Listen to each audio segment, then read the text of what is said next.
नमस्कार. मराठी संस्कृतीचे काही ठळक विशेष आहेत. या विशेषांपैकीच एक म्हणजे दिवाळी अंक. दिवाळी अंकांना शतकाची परंपरा लाभलेली आहे. मनोरंजन हा इसवी सन 1909 मध्ये छापला गेलेला मराठीतला पहिला दिवाळी अंक होता. 2009 मध्ये दिवाळी अंकांचे शतक पूर्ण झाले.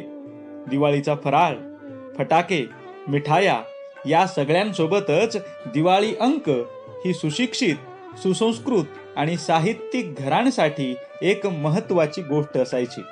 परंतु बदलत्या काळात नवीन पिढी दिवाळी अंकांच्या या परंपरेपासून विनमुख होते आहे की काय अशी परिस्थिती आहे.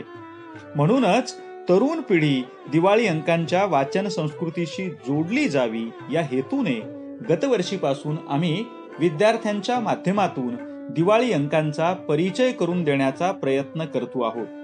यावर्षी कोरोना कहराच्या पार्श्वभूमीवर दिवाळी अंकांची संख्या मर्यादित आहे. अशा या मर्यादित दिवाळी अंकांमधून निवडक परंतु महत्वाच्या दिवाळी अंकांचा परिचय करून देण्याचा प्रयत्न आमचे विद्यार्थी करणार आहेत. ही गोष्ट आम्ही सुरुवातीलाच नमूद करू इच्छितो. हे दिवाळी अंकांचे परीक्षण नाही किंवा त्यातील साहित्याचे समीक्षणही नाही. आमच्या विद्यार्थ्यांना जे भावले, आवडले त्याचा परिचय करून देण्याचा विनम्र प्रयत्न असेच या उपक्रमाचे स्वरूप आहे. कल्पक विद्यार्थी समूहाच्या माध्यमातून युवा मनवंतर या तरुणाईच्या डिजिटल कट्ट्यावर आमच्या विद्यार्थ्यांकडून केल्या जाणाऱ्या या प्रयत्नांचे आपण हार्दिक स्वागत कराल ही अपेक्षा. नमस्कार, मी प्रगती परमेश्वर तेलंग, यशवंत महाविद्यालयातील BA प्रथम वर्षाची विद्यार्थिनी. परिचय दिवाळी अंकांचा या उपक्रमातील 7वा दिवाळी अंक अक्षरदान. या अक्षरदान दिवाळी अंकाचा परिचय मी तुम्हाला करून देणार आहे. अक्षरदान हे जगातील सर्वोत्कृष्ट दान असते. हे दान देण्याचे कार्य अक्षरदान या दिवाळी अंकाचे संपादक मोतीराम पोळ यांनी केलेले आहे. अक्षरदान हा दिवाळी अंक 150 पानांचा आहे. याचं मुखपृष्ठ शिवार्थ दारवेकर या विद्यार्थ्याने काढलेला आहे. या दिवाळी अंकाचा मुख्य विषय साहित्य निर्मिती प्रक्रिया हा आहे. यामध्ये अनुक्रमणिका जर पाहिल्या तर पहिल्यांदा संपादकीय संवाद, त्यानंतर विशेष मुलाखत, ज्येष्ठ पत्रकार महावीर जोंधळे यांची विशेष मुलाखत आहे आणि त्यानंतर साहित्य निर्मिती प्रक्रिया यातील वेगवेगळ्या लेखकांचे लेख दिलेले आहेत. त्यामध्ये विशेष मुलाखत महावीर जोंधळे यांची विशेष मुलाखत घेतलेली आहे. ज्येष्ठ पत्रकार लेखक महावीर जोंधळे यांनी महात्मा गांधीवर जमीन अजून बरड नाही ही दीर्घ कविता लॉकडाऊनच्या काळात दिली. हा कविता संग्रह नुकताच प्रसिद्ध झाला. या अनुषंगाने तसेच त्यांचे एकूणच लेखन, पत्रकारिता आणि निर्मिती प्रक्रियेसंबंधी या मुलाखतीमध्ये हा दीर्घ संवाद त्यांनी साधलेला आहे. त्यानंतर या अक्षरदान या दिवाळी अंकाचा मुख्य विषय आहे साहित्य निर्मितीची प्रक्रिया. माणसातील माणुसकी म्हणजेच मानवता. जिथं मानवता तिथं संस्कृती आणि जिथं संस्कृती तिथं साहित्य. साहित्य वाचनाची गोडी ज्याला लागली त्याला इतर चैनीच्या गोष्टींची गरज भासत नाही. चांगलं साहित्य वाचनानं माणसाचं आयुष्य समृद्ध बनतं. अशा या साहित्य निर्मितीची प्रक्रिया आपल्याला पुढील लेखात पाहावयास मिळते. यामधील पहिला लेख आहे डॉक्टर केशव सखाराम देशमुख यांचा. लिहिणं माझी ताकद आणि माझी गरजही असं या लेखाचं नाव आहे. अन्नदात्याचा अजूनही आपण आत डोकावत विचार करत नाही हे सगळं मला सलत राहतं आणि म्हणून कविता लिहिल्या बिगर मला चैन पडत नाही. कविता लिहिणं ही माझी जशी ताकद आहे तशीच ती माझी गरजही आहे असं ते सांगत असतात. कोणतीही गोष्ट ही आयुष्यामध्ये ठरवून करता येत नाही. लेखक होणं हे देखील ठरवून होत नाही असं ते सांगत असतात. दैनंदिन जीवनामध्ये जे जळतं, जे छळतं, ज्या वेदना होतात, ज्या त्रास होतो ते त्यांच्या लिखाणामधून सांगत असतात. दैनंदिन जीवनामध्ये जे घडतं तेच ते त्यांच्या लिखाणामधून सांगतात. ते असं म्हणतात की मुळात जग ही आनंद नगरी त्यांना वाटत नाही. याचाच अर्थ ते नकार घंटा बजावत आहेत असं नाही, तर ते असं म्हणतात की जी जीवनामध्ये तापदायकता त्यांच्या वाट्याला येते तीच त्यांना कविता लिहिण्याला प्रवृत्त करते. काव्य लिहिण्यास, कविता लिहिण्यास त्यांना प्रवृत्त करते. त्यांची 5 काव्यसंग्रह प्रकाशित आहेत. पाढा 2006 साली, चालणारे अनवाणी पाय 2008 साली, अथक 2010 आणि गाभा 2015, तर तंतोतंत हे 2019 साली प्रकाशित झालेला आहे. त्यांच्या पहिल्या 2 काव्यसंग्रहांना, पाढा आणि चालणारे अनवाणी पाय, यांना महाराष्ट्र शासनाचा उत्कृष्ट काव्य निर्मितीचा कवी केशवसूत आणि बालकवी ही पारितोषिकं मिळालेली आहेत.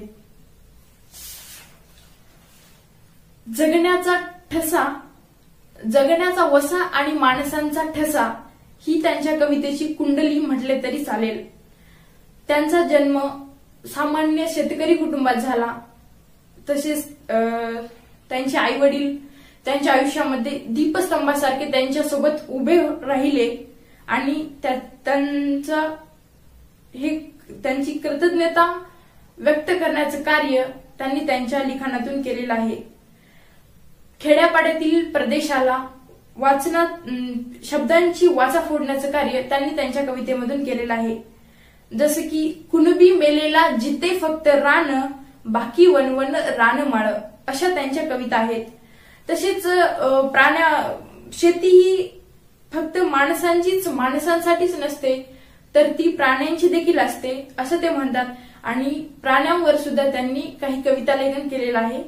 बैल धरणीचे श्रमचिन्ह, बैल तहान भुकेचा अर्थ, बैल अवताचा भाऊ, बैल कष्टाला मिळालेला होकार, असं बैलाचं कार्य त्यांनी कवितेमधून व्यक्त केलेलं आहे.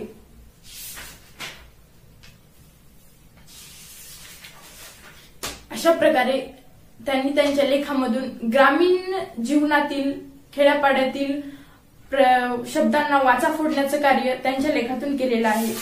पुढला लेख आहे माझी जडणघडण आणि लेखन. बाबा भांड यांचा हा लेख आहे. लेखन प्रकाशन हे सांस्कृतिक जबाबदारीचं काम करताना झालेली वाटचाल, खाचखळग्याची असली तरी सत्याचा शोध आणि स्वतःची नैतिकता पाळण्याची धडपड, आत्मबळ वाढवत गेली. त्यामुळेच त्यांच्यावर म्हणजेच बाबा भांड यांच्यावर संस्थेवर वेळोवेळी केलेले खोटे आरोप, पोटदुखीचे प्रसंग त्यांच्या कामास प्रेरणाच मिळत गेले असे ते सांगतात. त्यांचा पण जन्म एका ग्रामीण भागामध्ये आणि शेतकरी कुटुंबामध्ये झालेला आपल्याला दिसून येतो. त्यांची शाळा म्हणजेच एका ब्राह्मण गुरुजींच्या घरची शाळा, चावडीवरची शाळा ही त्यांची प्राथमिक शिक्षण होतं. ते म्हणतात की आपण लेखक व्हायचं, गोष्टी लिहायच्या, असं विचार त्यांच्या मनात बालपणापासूनच होत गेले. बालपणी ते डायरी लिहित असत आणि त्यांच्या लेखनाची सुरुवात तिथूनच झालेली आपल्याला पाहावयास मिळते. त्यांच्या लेखनाची मुळं त्यांच्या बालपणातच आपल्याला पाहायला मिळतात. प्रल्हाद केशव आत्रे यांच्या मी कसा झालो या पुस्तकातून त्यांना प्रेरणा मिळाली आणि त्यांनी लेखक व्हायचा निर्णय पक्का केला. तिथून त्यांना लेखक व्हायची प्रेरणा मिळाली. पुढे त्यांनी कला शाखेत प्रवेश घेतला. त्यांना लेखक व्हायची इच्छा असल्यामुळे पुढे त्यांनी कला शाखेत प्रवेश घेतला आणि त्यांची धारा आणि साकेत ही 2 प्रकाशनं आज आपल्याला पाहायला मिळतात. पुढे त्यांना साहित्य संस्कृती मंडळाच्या अध्यक्षपदाची संधी चालून आली आणि ते साहित्य संस्कृती मंडळाचे अध्यक्ष झाले. या अध्यक्षाच्या कार्यकाळामध्ये त्यांनी अनेक चांगली कार्य केलेली आपल्याला दिसून येतात. त्यानंतर पुढला लेख आहे लक्ष्मीकांत देशमुख यांचा माझ्या लोकल लेखनाची कहाणी. ते असं सांगतात की लेखक हा मूलतः समाजात राहणारा, समाजाला धरून राहणारा जगताना आपल्या व भोवतालच्या जगण्याकडे काही एक तटस्थतेने पाहणारा कलावंत असतो. तो त्याला लाभलेल्या प्रतिभेनं जीवनाचे कधी कवडसे तर कधी व्यापक जीवनपट पकडणारा कलावंत असतो. लेखक लक्ष्मीकांत देशमुख हे प्रशासकीय सेवेमध्ये रुजू असल्यामुळे ते फक्त महाराष्ट्राचेच किंवा भारताचेच नसून ते संपूर्ण जगाचे आहेत. म्हणजे एखादा लेखक हा फक्त एखाद्या गावापुरता एखाद्या प्रांतापुरताच मर्यादित असतो, पण हे लक्ष्मीकांत देशमुख हे फक्त महाराष्ट्राचेच किंवा भारताचेच असे मर्यादित नाहीत, तर ते ग्लोबल आहेत, जागतिक आहेत असं ते सांगत असतात. त्यांच्या प्रशासकीय सेवेमध्ये त्यांना जे अनुभव आले ते त्यांनी त्यांच्या लिखाणातून व्यक्त केले. हिंदू मुस्लिम मिश्र संस्कृती त्यांच्या आस्था व चिंतनाचा विषय असल्यामुळे त्यांनी इन्क्लाब विरुद्ध जिहाद ही आंतरराष्ट्रीय कादंबरी लिहिली. तसेच महाराष्ट्राचा 40% भाग हा तहानलेला व दुष्काळी आहे. त्यामध्ये सांगलीतील पर्जन्य छायेखाली येणारी जत, आटपाटी हे तालुके, मराठवाड्यातील मुखेड, देगलूर, वैजापूर, लातूर, रेणापूर सारख्या तालुक्यातील पाणी टंचाई व दुष्काळानं होरपळलेली मानवी जीवन जवळून पाहिलं आणि त्यातून पाणी पाणी हा कथासंग्रह त्यांनी शब्दबद्ध केला. तसेच स्त्री भ्रूण हत्या, स्त्री पुरुष असमानतेचा सर्वात कळीचा प्रश्न आहे व त्यामागे पुरुष प्रधान समाज रचना, पुरुष प्रधान परंपरा, पुरुष प्रधान अंधश्रद्धा आहेत. ज्या मुलांचा जन्म आनंददायी मानतात तर त्याच मुलीला गर्भाशयातच खुडून टाकण्याचा प्रयत्न करतात. काम करताना पैशासाठी गर्भपात करणारे डॉक्टर्स, प्रशासकीय सेवेतील अधिकारी या सर्वांचं शब्दबद्ध करण्याचं कार्य त्यांनी सावित्रीच्या गर्भात मारलेला लेखी या कथासंग्रहामध्ये गेलेला आहे. म्हणून ते असं म्हणतात की त्यांचा लेखन प्रवास हा जगण्यासोबतच गाव ते देश व देश ते जग असा आहे. म्हणजे ते मर्यादित नाहीत. लेखक म्हणून त्यांना जगताना कोणताही विषय अस्पृश्य वाटला नाही. ते प्रत्येक विषयावर त्यांचे विचार व्यक्त होत गेले. ते असं म्हणतात की हजारों ख्वाहिशें ऐशी की हर ख्वाहिश पे दम निकले, बहुत निकले मेरे अरमा लेकिन फिर भी कम निकले. मिर्झा गालिबांचा हा शेर त्यांच्या महत्वाकांक्षेला अनुरूप आहे असं ते सांगतात आणि थांबतात. पुढचा लेख आहे सभोवतालची अस्वस्थताच लेखणी होते. इंदुमती जोंधळे हा यांचा लेख आहे. ते असं म्हणतात की माझ्या लेखनाची नाळ जीवनवादाशी अधिक आहे.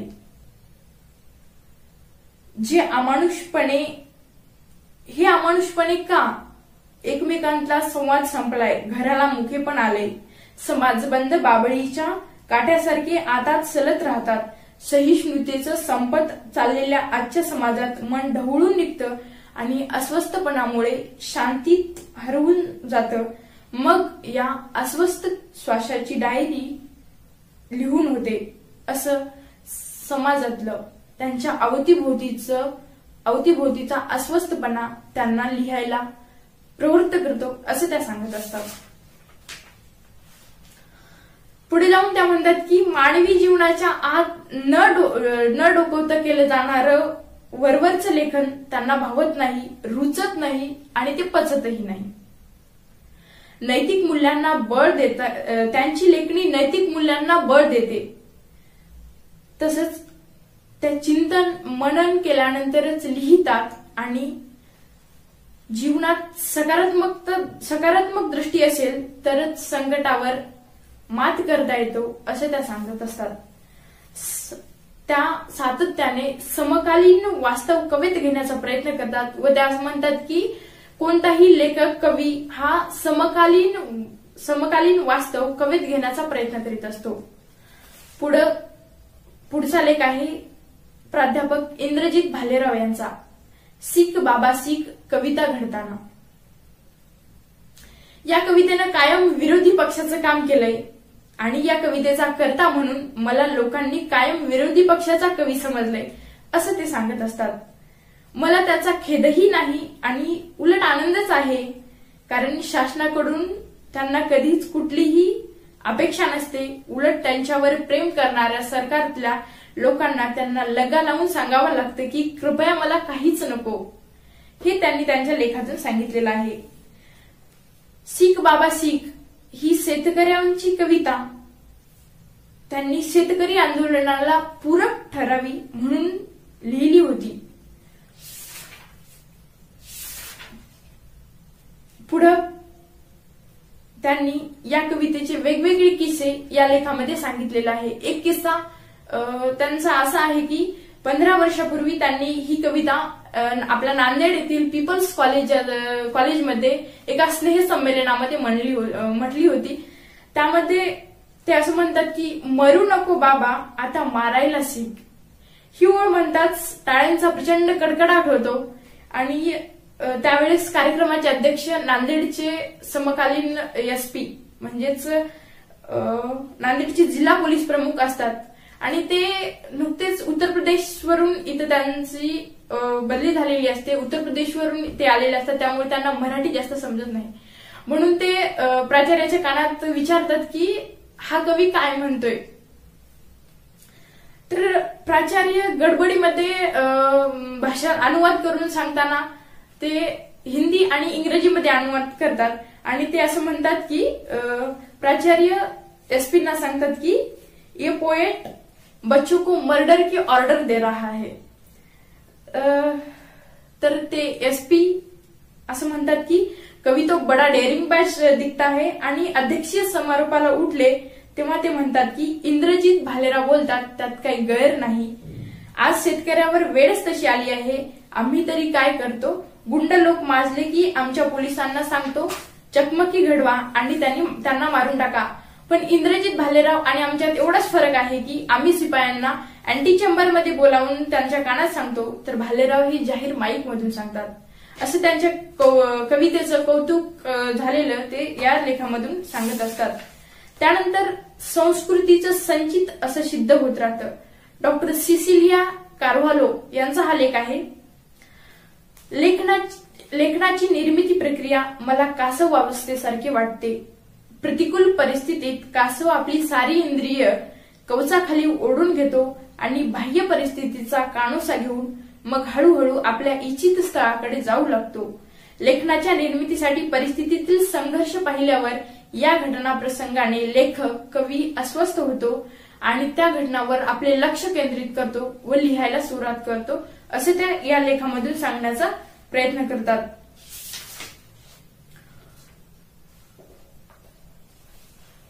त्यांच्या जीवनामध्ये ज्या घटना घडतात त्या घटना प्रसंगातूनच त्यांना त्या कथा लिहित असतात. त्यांची कथा फुलत असते.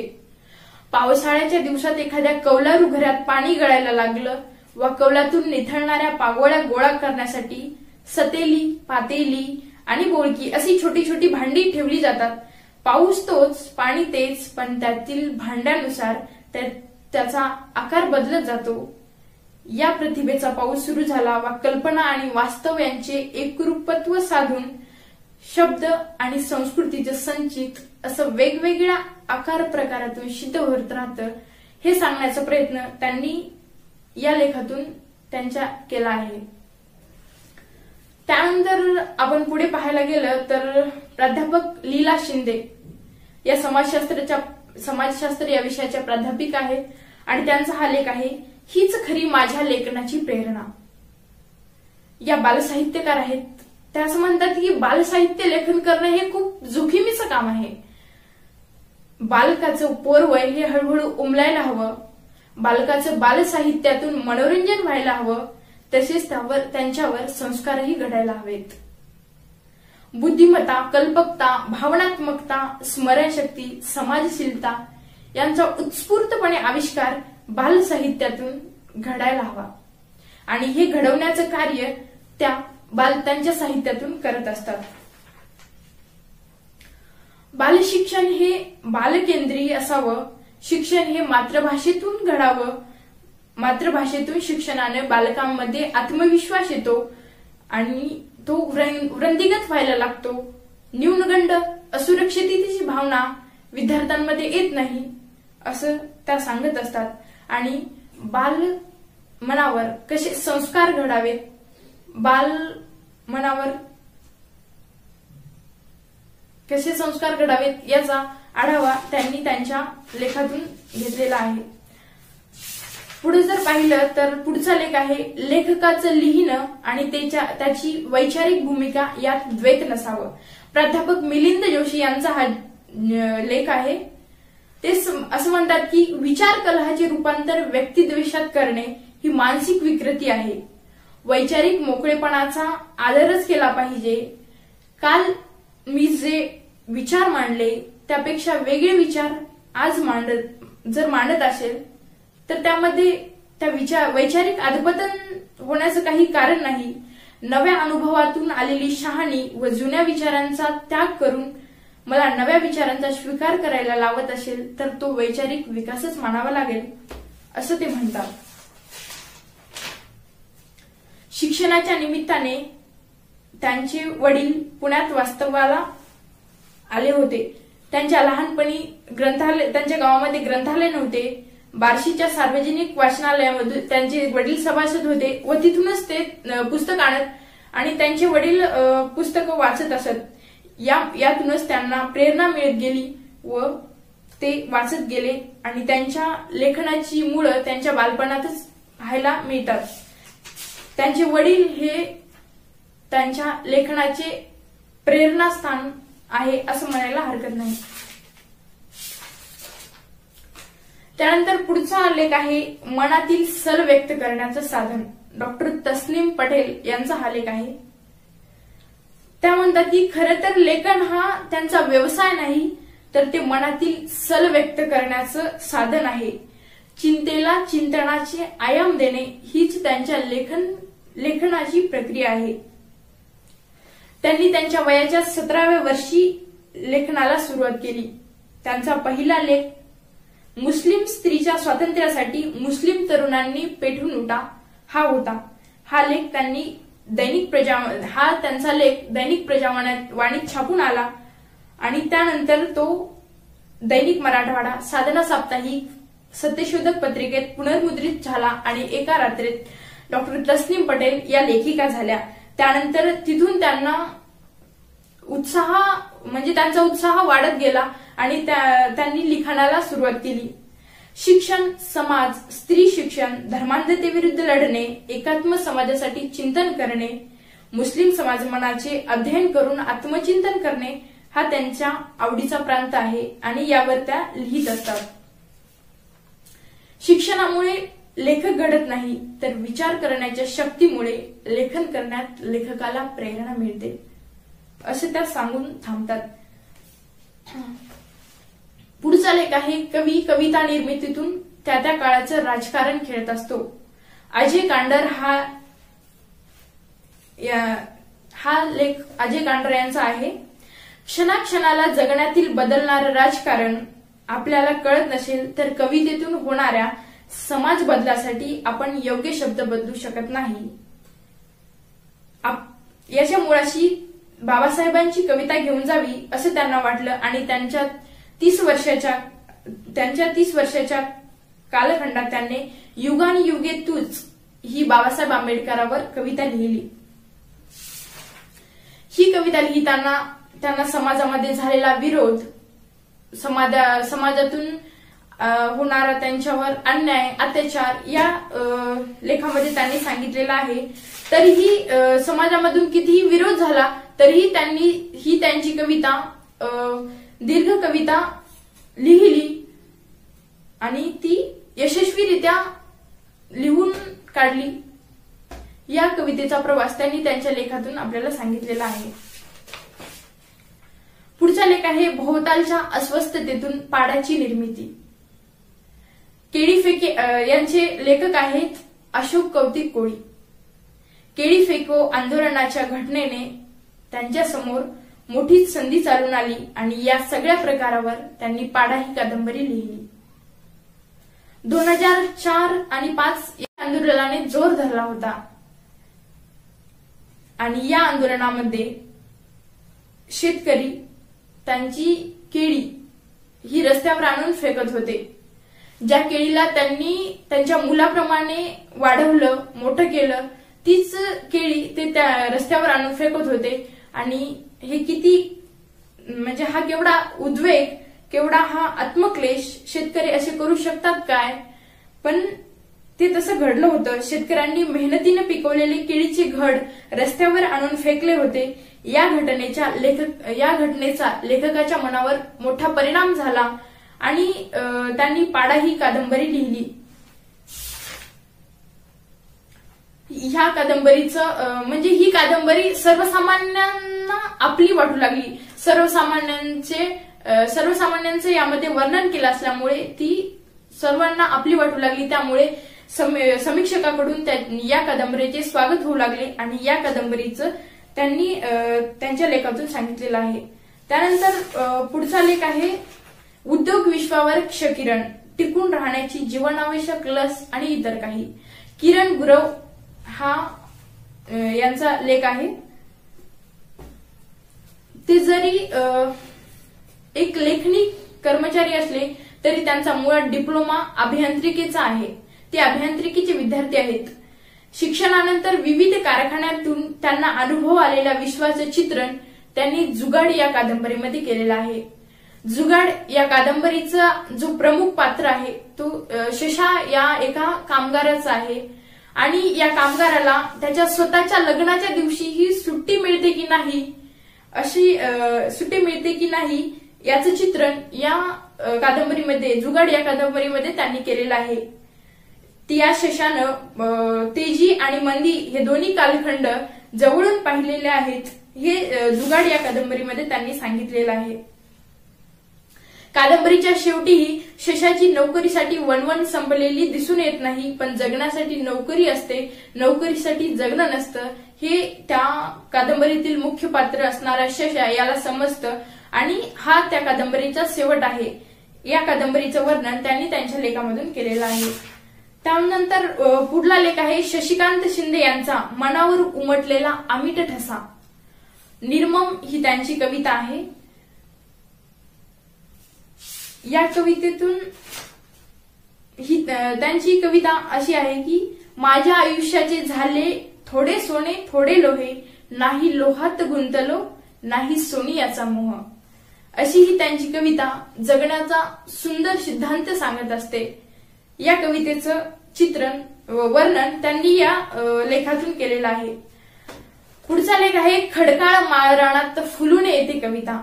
अमृत तेलंग. अमृत तेलंग हे त्यांचा जन्म खेडेगावातील आणि अभावग्रस्त कुटुंबाच्या घरात झालेला आहे.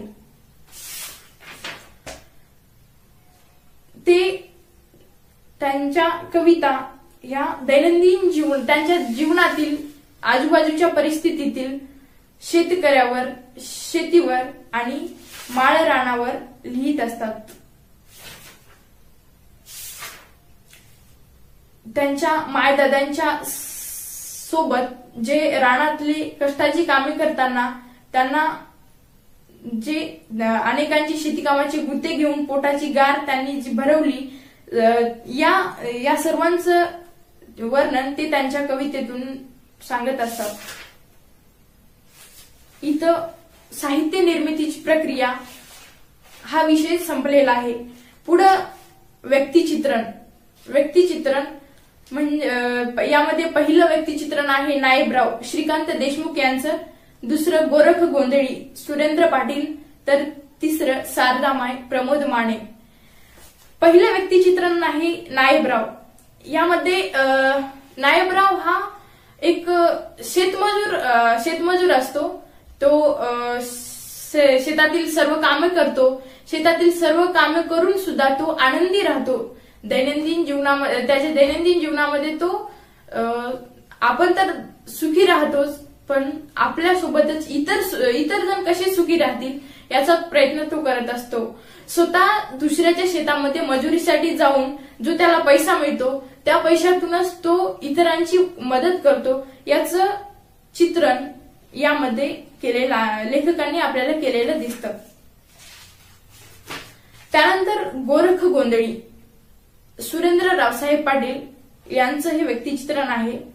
गोरख हा गोंधळी असतो, म्हणजे तो रात्रीला गोंधळ घालत असतो व सकाळी उठून सकाळी लगेच शेताला जातो, कष्ट करतो आणि त्याच्या वडिलोपार्जित त्यांना काहीही शेती नसते, तर तो गोंधळी हा व्यवसाय करून आणि सकाळी शेतामध्ये जाऊन कष्ट करून त्याची 4 एकर जमीन स्वतः तो घेतो, म्हणजे स्वतःच्या पैशातून तो 4 एकर जमीन खरेदी करतो. याचं चित्रण त्यांनी सुरेंद्र रावसाहेब पाटील यांनी केलेलं आहे. पुढचं व्यक्तिचित्रण आहे सारजामाय, प्रमोद कमलाकर माने याचं. सारजामाय ही एक वृद्ध स्त्री असते. तिचा प्रामाणिकपणा, तिचे काबाड कष्ट, तिच्या स्वभावातील गोडी, तिच्या आयुष्यभरातले कष्ट याचं सूक्ष्म वर्णन माने यांनी त्यांच्या व्यक्तिचित्रणातून केलेलं आहे. पुढे आहेत कथा. त्यामधली पहिली कथा आहे सुखवस्तू चिमणी. डॉक्टर कैलास दोंड यांची ही कथा आहे. या कथेमध्ये 2 चिमण्या असतात, एक पिंकी आणि एक रिंकी नावाच्या 2 चिमण्या असतात. त्या पहिले खेडेगावात राहत असतात, म्हणजे खेड्यातील मुक्त वातावरणामध्ये वास्तव करत असतात. पण एके दिवशी रिंकी नावाची चिमणी त्या पिंकी नावाच्या चिमणीला असं म्हणते की चल आपण शहरामध्ये जाऊ, शहरामधील उंच उंच इमारती, टॉवर, हॉटेल, इस्पितळे हे आपण पाहून परत येऊ, असं रिंकी चिमणी म्हणते. तर पिंकी चिमणी असं म्हणते की नको, शहरामध्ये आपल्यासाठी वातावरण योग्य नाही, शहरामध्ये मोकळी हवा नाही, प्रदूषण खूप आहे, तिथे पाण्याची योग्य सोय नाही. तरी पण रिंकी चिमणी ऐकत नाही व दोघी जणी शहरामध्ये जातात. रिंकी चिमणी शहरामध्येच वास्तव करते आणि पिंकी चिमणी ही परत आपल्या ग्रामीण भागामध्ये येते. त्यानंतर खूप दिवसानंतर रिंकी चिमणी ही तिच्या म्हणजे शहरामध्येच राहते, ती इकडे येत नाही. त्यामुळे ती आळशी होते. म्हणजे एका शहरातील एका बिल्डिंग मध्येच तिचं वास्तव राहतं. त्या बिल्डिंग मधील व्यक्ती हे पक्षी प्रेमी असल्यामुळे तेच तिला खायला घालतात. त्यामुळे ती तिथेच खाते, तिथेच पाणी पिते, ती इतरत्र कुठेही भटकत नाही, तिला आयतं खायला भेटतं. त्यामुळे ती म्हणजे आळशी बनते. काही दिवसानंतर पिंकी चिमणी तिला भेटायला येते. तर ती खूप जाड झालेली असते आणि ती म्हणते की तू एवढी जाड आणि एवढी आळशी कशी झालीस. तर तिला ती गावाकडे घेऊन जाण्याचा प्रयत्न करते. तर ती म्हणजे दमून जाते, थकून जाते, तिला हे होत नाही, म्हणजे उडणं होत नाही. त्यामुळं या कथेतून डॉक्टर कैलास दोंड आपल्याला हेच सांगण्याचा प्रयत्न करतात की माणसानं कष्ट केले पाहिजे, माणूस हा आळशी झाला नाही पाहिजे, हे सांगण्याचा प्रयत्न त्यांनी या कथेतून केला आहे. त्यानंतर दुसरी कथा आहे दुबळा. श्रीकांत कुलकर्णी यांची ही कथा आहे. समाजामध्ये एखादा माणूस जर दुबळा असेल तर समाज त्याच्यावर कसा अन्याय अत्याचार करतो. एखाद्याने जर एखाद्या वेळेस अपमान सहन करून घेतला तर वारंवार त्याच्यावर त्याचा कसा अपमान केला जातो हे त्यांनी या कथेतून सांगितलेलं आहे. पुढची कथा आहे गुरढोरं आणि पुस्तकं. आबा महाजन यांची ही कथा आहे गुरढोरं आणि पुस्तकं. या कथेमध्ये शेतकऱ्याचा मुलगा हा शनिवारी आणि रविवारी गुरढोरं चारत असतो आणि गुरढोरं चारताना तो गुरांच्या पाठीमागेही पुस्तक वाचतो आणि त्याचं हे पुस्तक वाचणं समाजाला देखवत नाही, म्हणजे समाजातून त्याची चेष्टा केली जाते. तरीही त्या चेष्टेला तो न घाबरता तो पुस्तक वाचत असतो, अभ्यास करत असतो आणि पुढे चालून तो महाराष्ट्र लोकसेवा आयोगाच्या परीक्षेमध्ये प्रथम येतो आणि तो एक मोठा अधिकारी बनतो. हे या कथेमधून त्यांनी सांगितलेलं आहे. म्हणजे एका सामान्य शेतकरी कुटुंबातील विद्यार्थी सुद्धा म्हणजे मोठा अधिकारी होऊ शकतो या कथेतून त्यांनी सांगण्याचा प्रयत्न केला आहे. आणि त्यानंतर आहे शेवटची कथा स्त्रीवादाची गरज. पालवी मालुंजकर यांची ही कथा आहे. त्यांनी या कथेतून समाजाला स्त्रीवादाची गरज का आहे हे सांगण्याचा प्रयत्न केला आहे. त्यानंतर शेवटचा भाग आहे कविता. एकूण 17 कविता आहेत. यामध्ये पहिली कविता आहे बोभाटा. त्यानंतर दुसरी आहे निरुद्देशासारखा, प्रमोदकर आणेराव यांची ही कविता आहे. त्यानंतर माय माती, शंकर अभिमान कसबे यांची ही कविता आहे. क्षणार्ध, केशव खटिंग सरांची. आतल्या गर्भाशयात, महेश मोरे. त्यानंतर माझी कविता, भरत दौंडकर. आणि कुणब्याची कुळकथा, आत्माराम राजेगोरे. आणि एक बाई, हनुमान वरगोळे. तुझ्या एका थेंबासाठी, इरफान शेख यांची ही कविता आहे. स्वतंत्र, शरद ठाकर यांची ही कविता आहे. तर माझ्या घरी ही साहिल कबीर यांची कविता आहे. गाव, डॉक्टर जिजा शिंदे यांची ही कविता आहे. तुझ्या हळदीचा देह, देयताचे दान ही तेजस गायकवाड यांची कविता आहे. तर कितीही राबून, तुकाराम खिल्लारे यांची ही कविता आहे. त्यानंतर लॉकडाऊन शाळा महाविद्यालयांचा, डॉक्टर कमलाकर चव्हाण यांनी ही कविता लिहिली आहे. आणि शेवटची कविता कवीची आई, संजीव पाटील यांची ही कविता आहे. यातल्या 2 कविता मला आवडल्या, त्या मी तुम्हाला वाचून दाखवणार आहे. म्हणजे कुणब्याची कुळकथा या कवितेच्या सुरुवातीच्या काही ओळी मी तुम्हाला वाचून दाखवणार आहे. काय सांगू राजा तुला कुणब्याची कुळकथा, बखाडीत तडपतो झडीनं फोडला माथा. पावसाच्या मेळावर शेतीची खेळे जुगार, त्याला कुठं मिळते बिनकाबाची पगार. आत्माराम राजेगोरे यांनी या कवितेतून कुणब्याची कुळकथा म्हणजेच व्यथा मांडण्याचा प्रयत्न केला आहे. त्यानंतर क्षणार्ध ही केशव खटिंग सरांची कविता आहे. 7व्या वर्गातल्या मुलांना आत्मनिर्भरतेचा धडा शिकवताना सहज प्रश्न विचारला, पोरांनो आत्महत्या कोण करतो?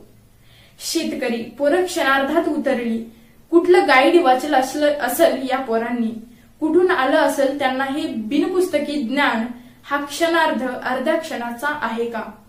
तुमच्या माझ्या बापांच्या शेकडो पिढ्यांचा अपमानित मरणाची माळ आहे त्यामाग. ही शेतकऱ्यावर केशव खटिंग सरांनी कविता लिहिली आहे. अशा प्रकारे अक्षरदान हा दिवाळी अंक एकदम चांगल्या प्रकारे साहित्य निर्मितीची प्रक्रिया कशी होते या अक्षरदान दिवाळी अंकातून आपल्याला पाहावयास मिळते. एकदम चांगला दिवाळी अंक आहे. तुम्ही वाचाल एवढीच अपेक्षा. मनपूर्वक धन्यवाद.